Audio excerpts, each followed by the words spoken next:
Sorry about the cicadas outside, everybody. I'm going to be doing the Trundle bed today.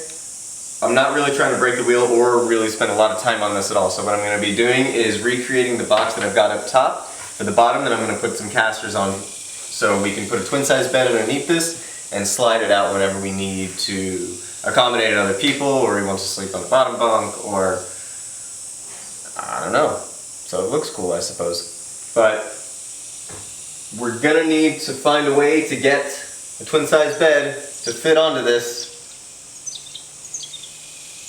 But I got it.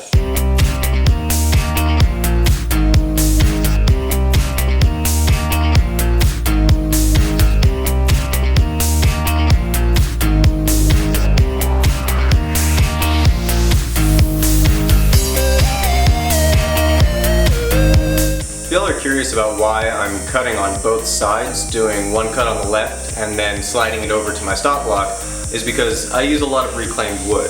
And that's just because it's inexpensive and I have a little bit of extra time to clean it up. And if you can get free wood and it's good wood, then why not? So I use those, but I want to make sure that both ends are square. And granted, I'm not sure if somebody else has made a cut on it or even if I have. So what I'll do before I make any final cut is I'll make sure to square both ends and use my stop block to get the final dimension.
So the Trundle bed could officially be called done at this point.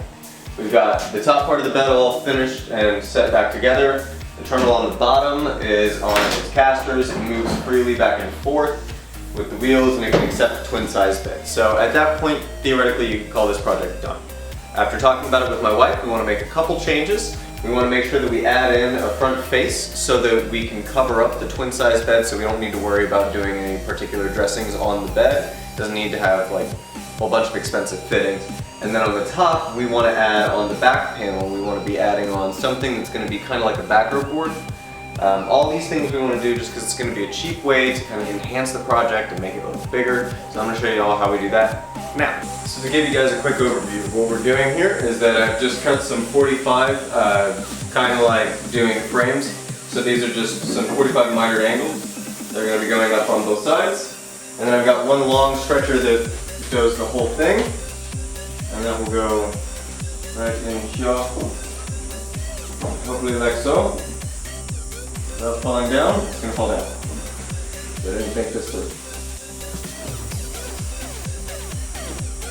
Oh, there it goes. Okay, so kind of like that.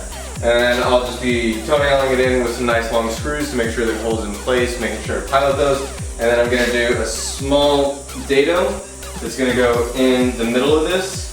And I'm going to just put a small piece of plywood on the front of it. And that'll give it kind of like the full look and appearance of it. We'll put handles on the bottoms here. And then that way we can pull it out nice and easy. This will be pocket holed in from the back. Good, strong, good to go. Let's do it.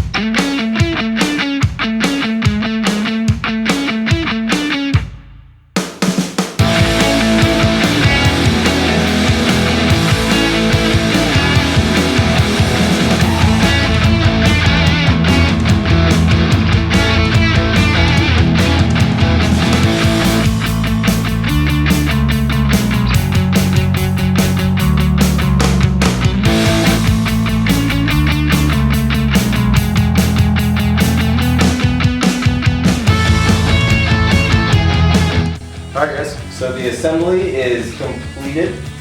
I ended up cleaning up the edges and making sure it was all nice and flush. I did it with an offensively aggressive 60 grit belt sander, and then I was gonna leave it at that, but that's just awful. So I came back through with 120 grit on a random orbit sander and did a little hand chamfer on all the edges, and it actually came out really nice. So the last thing to do is paint it to match, and it should be good to go. Show you guys the finished product. Oh, I always wanted to try this. I'm gonna paint it. You ready? It worked. Cool. Alright. Alright, I gotta clap one more time because we gotta get this, the back part needs to end up being like a couch. So I'm gonna build that real quick. Same assembly as the front. Here we go. There it is. Done.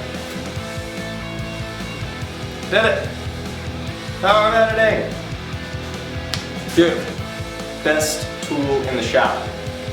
The editing tool.